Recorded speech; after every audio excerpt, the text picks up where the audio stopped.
I'm in Japan, standing in a place where there was once life, but now there is only silence. A village where only a handful of people remain, surrounded by hundreds of others who watch their every move. Hundreds of scarecrows that look eerily like real people. This is the Nagoro Scarecrow Village, one of the most remote and mysterious places on Earth.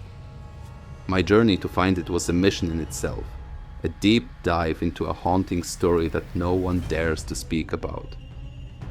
I've traveled the world, but I've never felt this alone.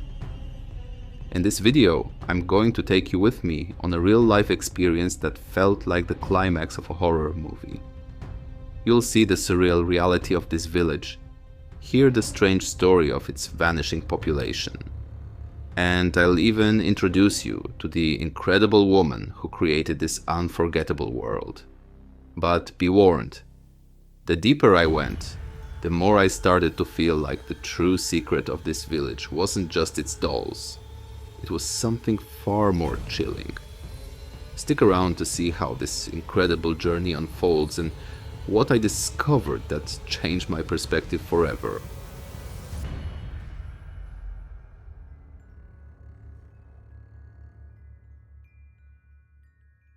The map was a faded whisper of a place lost to time. Tucked away in the remote mountains of Japan's smallest main island, Shikoku was a village called Nagoro. For years, its story had been a ghost in my mind, a riddle I was determined to solve. The challenge wasn't just reaching it, a journey so remote it felt like a puzzle in itself, but bracing myself for what I might find. Locals had warned me, their voices low with a mix of reverence and unease. It is a place of silence, they'd said, where the living are few and the watchers are many. After a grueling journey by train and a series of two tiny, infrequent buses, I finally stepped off the last one and into an overwhelming quiet. The air itself felt heavy, thick with the scent of damp earth and something else, the dust of memories. It was an emptiness that swallowed sound, a void so profound it made my own footsteps feel like an intrusion. I had been in some of the most isolated places on Earth, but this was different. This was a place that felt empty, not because it was forgotten, but because something or someone had left. As I walked down the deserted road, my heart began to beat a little faster. The silence wasn't empty. It was filled with eyes. Hundreds of eyes. In the field, scarecrows in farming hats stood frozen mid-task, their fabric clothes rustling faintly in the breeze. A family of dolls sat on a swing, their wooden faces painted with faded smiles. On a nearby porch, an elderly couple sat in perpetual conversation, their forms a silent tableau. Each one was a perfect, life-size replica of a person who was no longer there. They weren't just decorations. They were a community of ghosts, standing watch. I couldn't shake the feeling that they weren't just inanimate objects.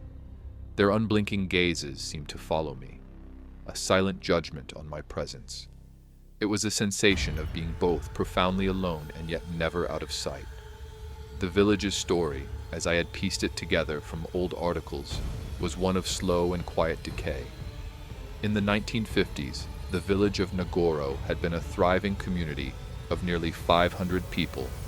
One of its residents, a young woman named Ayano Tsukimi, eventually moved to the city, only to return decades later to a ghost town. The vibrant life she remembered was gone, replaced by a handful of elderly citizens. The young people had all left for the promise of the big city, and the older generation had simply passed away. Overwhelmed by the emptiness, Ayano started a unique project.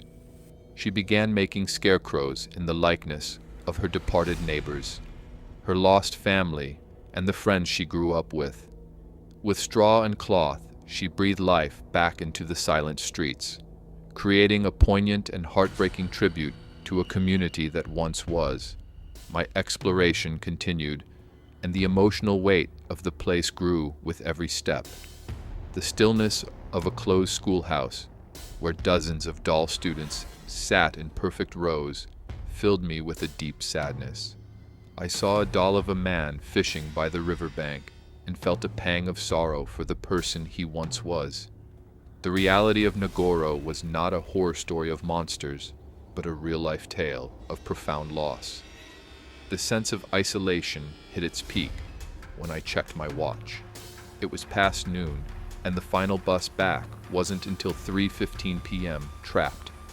The feeling was a cold wave of panic that washed over me. I was completely alone in this world of silent watchers, with no way out. The thought of spending the night here, with the rustling of clothes and the unmoving stares of the dolls, was terrifying. But then, just as I was ready to give in to my fear, a moment of profound humanity broke through. As I was leaving a small open-air gallery, a woman in a gardening hat and a surgical mask emerged from a small shop. "Konnichiwa," she said, her voice warm and welcoming.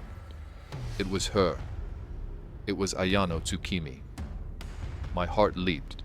The creator of this beautiful, tragic place was here.